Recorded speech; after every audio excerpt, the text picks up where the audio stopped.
السلام عليكم ورحمة الله وبركاته.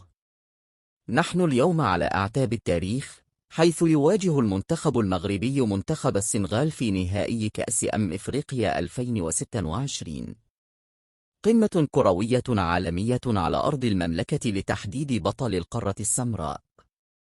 صافرة النهائي الكبير ستنطلق يوم الأحد 18 من يناير في تمام الساعة 8 مساء بتوقيت المغرب. المباراة ستكون منقولة مباشرة عبر قنوات بي إن سبورتس ماكس والقناة الرياضية المغربية TNT.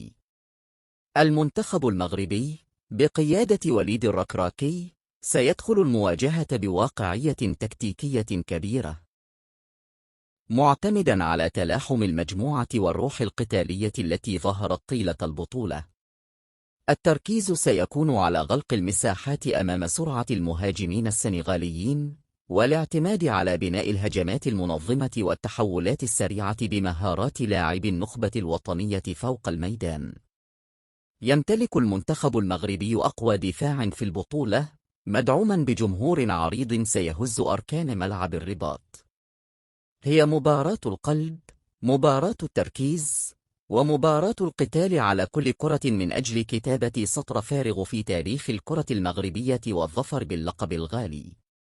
في الختام، ما هو توقعكم لسيناريو المباراة؟ هل يحسمها المنتخب المغربي في الوقت الأصلي؟ ديما مغرب.